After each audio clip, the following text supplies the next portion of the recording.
सबूत। दिल्ली पुलिस को लेकर केजरीवाल सरकार और केंद्र में खींचतान कोई नई बात नहीं है, लेकिन अब ये तकरार और बढ़ गई है। मीनाक्षी मौर्य केस के बहाने केजरीवाल ने दिल्ली पुलिस कमिश्नर को तलब क्या किया कि टकराव और बढ़ गया। अब तक केजरीवाल दिल्ली पुलिस पर हमला करते थे, लेकिन बीएस बसी से मुलाकात की है, लेकिन अब ये तकरार और बढ़ गई है। मीनाक्षी मौर्य केस के बहाने केजरीवाल ने दिल्ली पुलिस कमिश्नर को तलब क्या किया कि टकराव और बढ़ गया। अब तक केजरीवाल दिल्ली पुलिस पर हमला करते थे, लेकिन बीएस बसी से मुलाकात के बाद तो उन्होंने पीएम के नाम पोस्टर और ऑडियो संदेश जारी कर दिया। पीएम के नाम इस संदेश में केजरीवाल ने एक बार फिर पुलिस को दिल्ली सरकार के हवाले करने की मांग रख दी। ऐसे में बीच बहस में सवाल ये उठता है कि क्या दिल्ली पुलिस को केजरीवाल सरकार के हवाले कर देना चाहिए? क्या ऐसा संभव है? और अगर पुलिस दिल्ली सरकार के पास आ गई तो क्या होगा?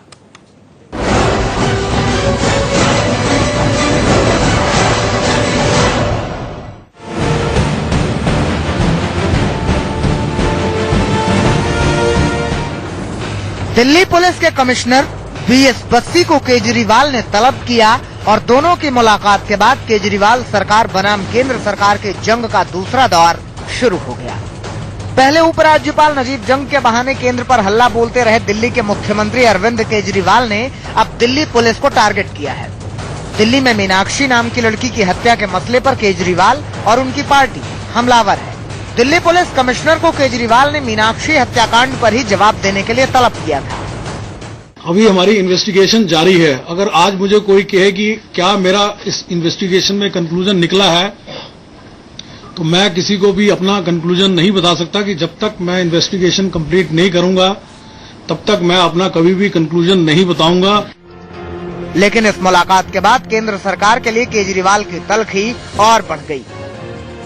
उन्होंने अखबारों में विज्ञापन और ऑडियो वीडियो बयान जारी कर सीधे प्रधानमंत्री नरेंद्र मोदी से कहा कि दिल्ली की कानून व्यवस्था सुधारना है तो दिल्ली पुलिस को दिल्ली सरकार के अधीन कर दे, और या फिर दिल्ली पुलिस का कंट्रोल आप हमें दे दीजिए। जनता के साथ मिलके हम दिल्ली पुलिस की व्यवस्था को ठीक करेंगे। मुख्यमंत्री केजरीवाल इससे पहले भी प्रधानमंत्री मोदी को चैलेंज कर चुके हैं कि या तो दिल्ली की कानून व्यवस्था पर ध्यान दें या फिर पुलिस को दिल्ली सरकार के हवाले कर दें।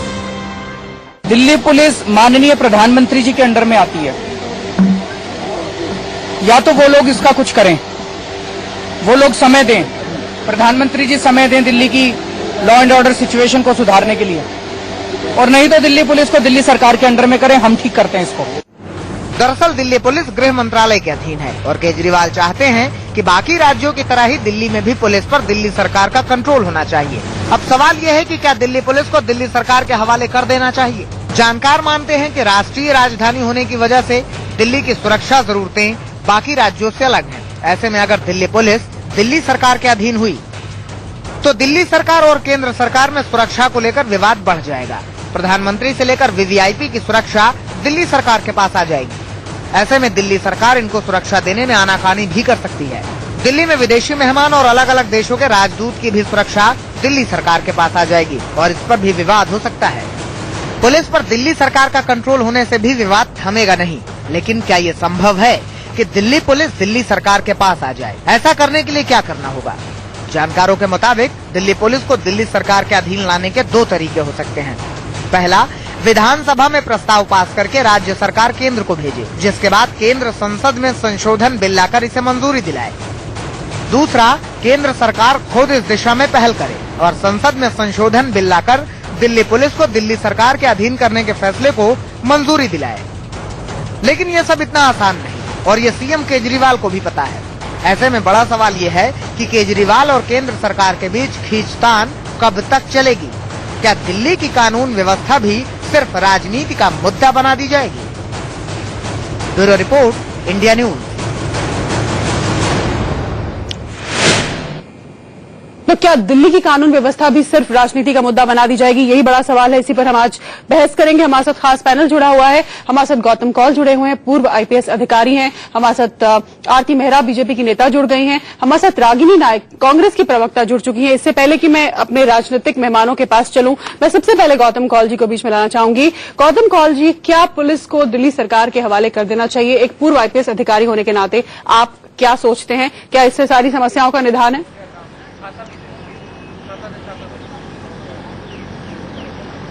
पहली बात तो यह है कि इसमें इस समस्या का कोई निदान नहीं है। दूसरी बात यह है कि मैं पुलिस अफसर, भूतपूर्व पुलिस अफसर के अलावा मैं दिल्ली का एक पुराना नागरिक हूं और नागरिक की हैसियत से जो है मैं यहाँ जो है प्रशासन जो भी कोई कदम लेता है उससे मुझे घर पे असर होता है। और सबसे बड़ा असर जो है वो इस वक्त जो है जो नया बजट आया है दिल्ली सरकार का, उससे मुझे जो है मैं पीड़ित हूं। अभी आपको याद दिलाऊंगा कि केजरीवाल की सरकार ने 2 रुपए वैट जो है वो बढ़ा दिया है। ये मेरी जेब में हिट कर रहा है। अच्छा, ये मैंने हिसाब लगाया है कि ये जो है अगर दिल्ली पुलिस का बजट जो है अगर ये जुड़ गया दिल्ली प्रशासन के बजट से तो सारे दिल्ली के जो नागरिक हैं उनकी कमर टूट जाएगी। ये कोई बोल नहीं रहा है, केजरीवाल भी नहीं बोल रहा है। ये बजट जो है दिल्ली पुलिस का 5,800 करोड़ रुपया है और ये एक 5वां हिस्सा है जो कि दिल्ली प्रशासन के बजट का है। और ये बजट अगर इसके लिए पैसे ढूंढने लग गए तो केजरीवाल जी जो हैं फिर कहेंगे, गुहार मारेंगे गृह मंत्रालय को कि केंद्र सरकार जो है उनको और पैसा दे। और ये जो है उनको फिर याद दिलाया जाएगा कि जो अपने लोकल टैक्सेस पे जो है उनकी लागत, उसमें ये अपना हिसाब नहीं लगा रहे हैं। तो ये जो है ये बहुत इंपॉर्टेंट बात है जो कि अभी तक बहस के अंदर लाई नहीं गई है। और ये जब जिस दिन ये मुसीबत आई उस दिन त्राही हो जाएगी, इनकी सरकार गिरने की नौबत पे आ जाएगी। क्योंकि जब ये टैक्स बढ़ाएंगे तो इनका जब पानी बिजली का भी जो ये सब्सिडी है वो भी टूट जाएगी। ये दिल्ली पुलिस जो है ये इसलिए इनको नहीं इसलिए चाहिए क्योंकि ये सत्ता में एक ताकत दिखाना चाहते हैं। ये इनसे कोई और मतलब नहीं है। इनमें से कोई भी आदमी जो है वो पुलिस या कानून के जानकारियां जो हैं उससे वाकिफ नहीं है। खुद तो ये इनके 21 एमएलए जो हैं ये पुलिस की हिरासत में हैं। ये बचाना चाह रहे हैं इस वक्त। अगर दिल्ली पुलिस इनके हाथ में लग गई तो पहला कदम यही होगा कि इनके जो 21 एमएलए हैं उनको ये निकाल लेंगे कानून के शिकंजे से। तो ये इनकी अपनी खुद गर्जी है, इनको कोई जनता से कोई मतलब ही नहीं है। और ये जो है ये सत्ता की लड़ाई चल रही है और दिल्ली पुलिस को ये खराब कर रही है। बिल्कुल। रागिनी के पास चलूंगी, फिर मैं उसके बाद आरती के पास भी आऊंगी। रागिनी, जो पॉइंट्स गौतम कौल साहब ने रेज किए बड़े वाजिब और वैलिड पॉइंट्स। हर आए दिन पैसे की किल्लत की बात आम आदमी पार्टी की सरकार कहती रहती है, रोना रोती रहती है। और जो एडिशनल खर्चा पुलिस अगर आ जाती है इनके अंडर, उसका जो उनको भुगतना पड़ेगा और फिर जनता पर जो उसका असर होगा, मेरे ख्याल से बहुत वाजिब बात गौतम कौल साहब ने कही, जो कोई पॉलिटिकल पार्टी अभी उठा भी नहीं रही। रुक गई है तो हटा दो। नहीं, कल के एक डिबेट में मैंने ये बात रखी थी। गौतम कौल जी जो बात कह रहे हैं बिल्कुल सही बात कह रहे हैं। और इससे केवल ये पता चलता है कि लॉजिस्टिक्स अरविंद केजरीवाल जी के पास है नहीं। जैसे अभी कुछ दिन पहले नहीं, अब मेरी आवाज पहुंच रही है आप तक? अब आप बोलिए, अब सुन पा रहे हैं। टेढ़ा हो रहा है। हाँ शीतल, कुछ दिन पहले हमने ये भी देखा था कि एक आम आदमी पार्टी कैंटीन के नाम से आम आदमी पार्टी कैंटीन की शुरुआत की बात की। जब प्रवक्ताओं से पूछा गया कि उसके लॉजिस्टिक्स कहाँ है, कितना पैसा चाहिए, कहाँ खोलेंगे, तो कोई जवाब नहीं था। उसी तरीके से दिल्ली पुलिस को लेकर कोई लॉजिस्टिक आम आदमी पार्टी के पास, केजरीवाल जी के पास, सरकार के पास है ही नहीं। केवल ये जो कॉन्फ्रंटेशनल स्टाइल ऑफ पॉलिटिक्स है, जो टकराव की राजनीति है, ये दिल्ली को अंधेर नगरी और चौपट राजा की परिस्थिति में लेकर आ रही है। मैं याद दिलाना चाहूंगी कि शकुंतला गैमलिन के प्रकरण में नाक का सवाल बना लिया था उनको हटाना। मीणा साहब के प्रकरण में भी नाक का सवाल बना लिया था। अब वो मुद्दा ठंडे बस्ते में है। जैसे नौकरशाही का राजनीतिकरण हुआ, वैसे ही दिल्ली पुलिस का भी राजनीतिकरण हो रहा है और दिल्ली की जनता बीच में पिस रही है। अगर केजरीवाल जी की मंशा दिल्ली की कानून व्यवस्था को सुधारने की होती तो शीला दीक्षित जी द्वारा चलाई गई 181 हेल्पलाइन, जिसमें रोज 2000 कंप्लेंट दर्ज होती थी, उसे बंद नहीं किया जाता। जो आवाज उठाओ अभियान कांग्रेस पार्टी ने शुरू किया था, जो सामाजिक व्यवस्था में बदलाव लाने की एक पहल थी, उसका ये हाल है कि 1 साल में उसकी वेबसाइट को अपडेट भी नहीं किया गया है। मंशा सुधार की नहीं है, मंशा अपने पावर स्फीयर को, अपने अधिकार के क्षेत्र को बढ़ाने की है। और मुझे पूरा यकीन है कि नरेंद्र मोदी जी जहां मन की बात करते हैं, वो दूसरों के मन की बात से उनका भी कोई लेना देना नहीं। चाहे वो उनके पार्टी के शांता कुमार जी हो, अडवाणी जी हो, या दूसरी पार्टी के केजरीवाल जी हो। तो ये जो है समन्वय का हाथ, सहमति का हाथ ना केजरीवाल बढ़ाएंगे ना नरेंद्र मोदी बढ़ाएंगे। इसी परिस्थिति में दिल्ली वाले इस कुचक्र में फंसे रहेंगे और दिल्ली में अपराध की दर जो पिछले 1 साल में पहले ही बढ़ चुकी है वो और बढ़ती जाएगी। इस पर मैं रिएक्शन लूंगी आरती मेहरा का कि समन्वय की कोशिश दोनों ही तरफ से नहीं होगी। अरविंद केजरीवाल ने ताजा नए तरीके से दबाव बनाना शुरू कर दिया है। ऑडियो संदेश जारी कर रहे प्रधानमंत्री जी, पुलिस हमारे हवाले कीजिए, प्रिंट में संदेश जारी कर रहे हैं। तो ये इस कुचक्र से, जैसा जो शब्द रागिनी ने जिसका इस्तेमाल किया, इस कुचक्र से दिल्ली की जनता को कैसे बचाया जाएगा? देखिए, संविधान के क्लॉज और उसके आर्टिकल 239AA 3 में बहुत क्लियर है कि दिल्ली पुलिस जो है वो केंद्र के और एलजी के अंडर में है और उसके अपने बहुत बड़े कारण हैं, चुनौतियां हैं। यहाँ पे देश की ये कैपिटल है, यहाँ की सुरक्षा व्यवस्था और राज्यों से अलग है। अरविंद केजरीवाल जी एक IRS ऑफिसर होने के नाते बहुत कुछ जानते थे। वो दूध पीते बच्चे नहीं थे। आज पिछले 15 साल तक कांग्रेस की सरकार चली, उसके अलावा भारतीय जनता पार्टी की सरकार चली। हमने तब काम किया, मदन लाल खुराना जी ने जब कांग्रेस के प्रधानमंत्री थे और शीला दीक्षित जी ने तब काम किया जब बीजेपी के प्रधानमंत्री भी थे और जब इनके अपने प्रधानमंत्री भी थे। शीला दीक्षित जी भी चाहती थी कि पूर्ण राज्य का दर्जा मिले, पुलिस मिल जाए। ऐसे ही मदन लाल खुराना जी, सात सिंह वर्मा जी भी चाहते थे और अपनी सरकारों में ही चाहते थे। और अटल जी से इंटरनली और इधर शीला जी इंटरनली, सोनिया जी और मनमोहन सिंह जी से अपनी लगातार इसकी परसुएशन करती थी। परसुएशन करते रहना चाहिए, संघर्षों में लगे रहना चाहिए। सारा नहीं मिलता तो पार्ट में मिल जाता है। लेकिन अरविंद केजरीवाल जी को कन्फ्रंटेशन की पॉलिटिक्स करनी है। जो अभी गौतम कौल जी कह रहे थे कि 5800 करोड़ का खर्चा जो पुलिस का है, वो एक्सपेंडिचर कहां से आएगा? दिल्ली की कमर टूट जाएगी। अरविंद केजरीवाल तो इतने अनार्किस्ट किस्म के व्यक्ति हैं।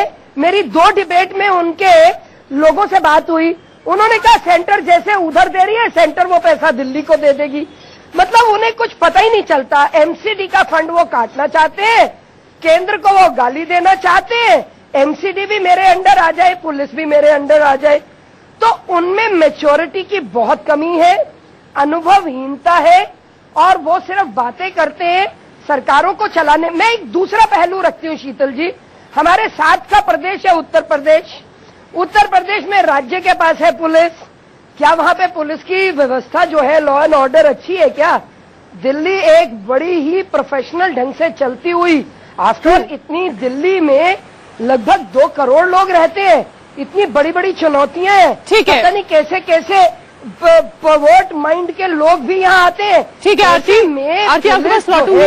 इस वक्त एक खबर आ रही है ये सिर्फ तो आप भी सुन लीजिए और हमारे ऑडियंस के लिए भी कि विशेष सत्र विधानसभा का 28 जुलाई को केजरीवाल सरकार ने बुलाने का फैसला लिया है। महिला सुरक्षा के मसले को 28 जुलाई को केवल 1 दिन का विशेष सत्र बुलाया जाएगा और ये सत्र महिला सुरक्षा के मामले पर होगा। जांच आयोग का गठन कर सकती है केजरीवाल सरकार। हाल फिलहाल में जिस तरह हमने मीनाक्षी हत्याकांड देखा और हाल की कुछ घटनाएं देखी, उसके बाद महिला सुरक्षा को लेकर 1 दिन का विशेष सत्र, 28 जुलाई को 1 दिन का विशेष सत्र बुलाने का केजरीवाल कैबिनेट ने फैसला लिया है। चलिए फिर से लौटते हैं अपने पैनल के पास। हमारे साथ अलका लांबा जुड़ चुकी हैं, अब प्रवक्ता आम आदमी पार्टी की। अलका, जब आप अभी डिबेट में शामिल हुई है, लेकिन शुरुआत में गौतम कौल जो कि पूर्व आईपीएस अधिकारी और एक दिल्ली के नागरिक के तौर पर बात कर रहे थे, उन्होंने ये कहा कि आम आदमी पार्टी इतना बवाल, इतना हल्ला मचा रही है कि पुलिस हमें दे दो, पुलिस हमें दे दो, तो आप फंड्स कहां से लाएंगे इतनी बड़ी पुलिस फोर्स को केटर करने के लिए? वैसे ही आप पैसों की गुहार लगाते रहते हैं और फिर उसका खमियाजा दिल्ली की जनता भुगतेगी। ये दिल्ली की जनता को आशंका है। वैट बढ़ा दिया ऑलरेडी। तो दिल्ली का बजट अभी तक 38,000 करोड़ था, जो बढ़कर आम आदमी पार्टी की सरकार जब आई तो 41,000 करोड़ हो गया। शिक्षा का बजट 106% बढ़ा, स्वास्थ्य का बजट 45% बढ़ा। इसलिए आप चिंता मत करिए कि पैसा कहां से आएगा। भ्रष्टाचार कम हुआ है, कम होगा 5 सालों में और बजट की कमी, पैसे की कमी नहीं आएगी। जो कॉमन लेकिन पैसे की कमी, बहुत से ऐसे पैसे की किल्लत का रोना आपकी पार्टी रोती है। घोटालों में जाता था अलका, पैसे की किल्लत का रोना तो आपकी पार्टी रोती है कि हमारे पास सैलरीज देने के लिए पैसे नहीं है, हमारे पास फलाने काम के लिए पैसे नहीं है। है, पैसे की किल्लत का रोना तो आपकी पार्टी ही रोती है। नहीं, ये फिर कैसे ये सवाल नहीं हमारा? दिल्ली सरकार नगर निगम की सैलरी की बात है, जिसमें उनके आपने कहा था 14% बजट बढ़ाकर दिया गया है। और जहां तक ये पूर्ण राज्य का दर्जा या पुलिस, कांग्रेस का भी डबल स्टैंडर्ड दिख रहा है। शीला दीक्षित जी कहते हैं हाँ, दिल्ली की पुलिस तो होनी चाहिए आम आदमी के पास, और यहीं पर ये अपने पूर्ण राज्य के दर्जे में भाजपा भी भूल गई। आज आरती मेहरा जी बता रही है दिल्ली की आबादी 2 करोड़ है, दिल्ली की पुलिस इतनी। तो जब आप पूर्ण राज्य के दर्जा का बात अपने घोषणा पत्र में कर रही थी, क्या आपने नहीं सोचा था कि आम आदमी के पास, और यहीं पर ये अपने पूर्ण राज्य के दर्जे में भाजपा भी भूल गई। आज आरती मेहरा जी बता रही है दिल्ली की आबादी 2 करोड़ है, दिल्ली की पुलिस इतनी। तो जब आप पूर्ण राज्य के दर्जा का बात अपने घोषणा पत्र में कर रही थी, क्या आपने नहीं सोचा था कि दिल्ली की पुलिस अगर पूर्ण राज्य का दर्जा होगा तो कैसे काम करेगी? आज आम आदमी पार्टी की पूर्ण बहुमत की सरकार, चाहे वो अराजक हो, धरने पर देकर हो, झूठ बोलकर हो। शीतल, मैं इस पर कुछ बोलना चाहती हूँ। आऊंगी आपके पास रागिनी। पसंद किया है हम लोगों ने ऐतिहासिक बहुमत देकर कांग्रेस को 0 और भाजपा को 3 तक। अच्छा, रागिनी बहुत देर से कुछ कहना चाह रही है। रागिनी नायक कैसे करनी है हमें मत सिखाएं। और मुझे खुशी है कि महिला सुरक्षा के मामले में विशेष सत्र आप यही की सीखी हुई है। बहुत ही ठीक है। रागिनी अलका जी जरा शांत हो तो मैं अपनी बात कहूँ। आपने चर्चा अलका, आरती प्लीज रागिनी को सुन लें। आज ये दोनों पार्टी से आपने देखिए, बड़ा ही शीतल, बड़ा ही हास्यास्पद है कांग्रेस की हमारी। रागिनी आप बोलना शुरू करें, आप बोलना शुरू करें, खामोश हो जाएंगे अपने आप बोलना शुरू करें। अलका जी दूसरे को सुन ले। थाली के चट्टे बच्चे रहे। देखिए बड़ा ही हास्यास्पद है। एक तरफ अलका लांबा जी कह रही है कि भ्रष्टाचार कम हो गया है। इनका वादा क्या था कि भ्रष्टाचार जैसे ही कम होगा रागिनी पैसा इनको मिलेगा आपका बन और गया उससे है। बिजली पानी सस्ता होगा। विधानसभा पे भ्रष्टाचार कम होने के होर्डिंग लग रहे हैं और दूसरी तरफ ये बैट भी लगा रहे हैं। आप देखिए, हर वादा जो किया है उस पर पलटे हैं। आज 67 सीट आने पर बहुत अहंकारी हो गए हैं आप अलका लांबा जी, लेकिन याद रखिए कोई भी चुनाव वालों को कोई परेशानी नहीं है। आपके बुलावे में आकर दिल्ली ने आपको करोल बाग में मोबाइल कंपनियां बैट चोरी कर रही थी, ये भी वो देख रहे हैं। मैं ये कहना चाहती हूँ जाते रहे कि दिल्ली की कानून व्यवस्था सुधारने के लिए में मोबाइल कंपनियां बैट चोरी कर रही थी। पुलिस का डर अपराधियों के मन में होना चाहिए। आपकी जो सरकार है जिसके 21 एमएलए आज चार्जशीटेड है, 11 एमएलए आपके जो है संगीन जुर्म में अभियुक्त खोले जा रहे हैं। आपके पूर्व कानून मंत्री आज खुद कानून की गिरफ्त में है। फर्जी डिग्रियां आपके नेता बना रहे हैं, अपनी पत्नियों पर आज छोड़ रहे हैं आपके नेता। और इस तरीके के लोगों को भवरी देवी कांड या आपके मंत्री व्यापम घोटाला मुझे मत समस्या ये है कि अगर गिरे बानों में झांकिए, आपके पास आ जाएगी आपको बोलने का हक नहीं है भ्रष्टाचार के दिवस ऊपर। वाले दिन दिल्ली का आम आदमी के लिए हमारी जवाबदेही है और तब शायद ये परिस्थिति आ जाएगी कि दिल्ली में के लोगों को धरना लगाना पड़ेगा। जो है रागिनी, आप दोनों अपना पक्ष रख चुकी हैं, कृपया हम आरती को सुने, आरती मेरा को सुने। आपके ऊपर भी करप्शन का बहुत बड़ा कर्तव्यों को निभाना नहीं आता है। दिल्ली वासी, मुझे आप दोनों को ऑडियो म्यूट कराना पड़ेगा, प्लीज आप लोग खुद से समझ जाइए। मुझे आप दोनों को ऑडियो म्यूट कराना पड़ेगा क्योंकि चुप कराइए। आरती आप बोलना शुरू करें। धरने पर दूसरी तरफ भारतीय जनता पार्टी का भी यही हाल है। कोई नहीं चाहता कि इस अहंकारी पार्टी के प्रवक्ता को चुप कराए। ये भूल रही हैं कि ये इसी गिरेबान से निकली हैं, ये इसी पार्टी की चट्टी बट्टी थी। ये कॉमनवेल्थ में टॉर्च लेके गई थी और इनके ऊपर किरण जो दिल्ली की जनता की आप तो नगर निगम नहीं जीत पा रही, आप अपनी दर्द अपनी चटपटाहट केजरीवाल उसमें 4 पेज जिस सोमनाथ घाटी जी के खिलाफ बोली उन्होंने 2 बार आपको हरा दिया। अलका लांबा जी खुद करप्शन का एक हिस्सा रही हैं और ये अहंकारी पार्टी बन चुकी है। इन्हें मुद्दे तो आप केस करिए, 2010 से 15 आ गया, केस करिए, हिम्मत हो तो। दिल्ली पुलिस आपकी है, आपके इशारे पे काम कर दिया दिल्ली पुलिस को कहिए कार्रवाई करे। ऑडिट करा दिया।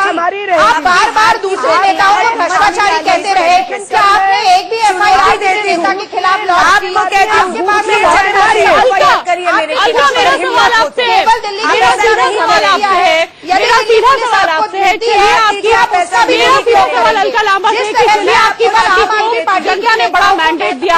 आपकी पार्टी बहुत अच्छी पार्टी है, आपकी पार्टी भ्रष्टाचार बिल्कुल नहीं करती है, आपकी पार्टी का इंटेंशन बहुत अच्छा है, मोटिव बहुत अच्छा है, चलिए ये मान लेते हैं। तो फिर कन्फ्रंटेशन क्यों कर रहे हैं केंद्र सरकार के साथ? पुलिस को काम करने दीजिए, सहयोग से, आपसी सहयोग से काम कीजिए ना।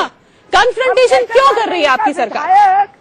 पुलिस काम ही तो नहीं कर रही है। कौन सा काम करने दे? बंदूक की नोक पर बलात्कार करने दे? एक केंद्र के साथ मिलकर समस्याओं को निपटाएं। पकड़ा जाता है।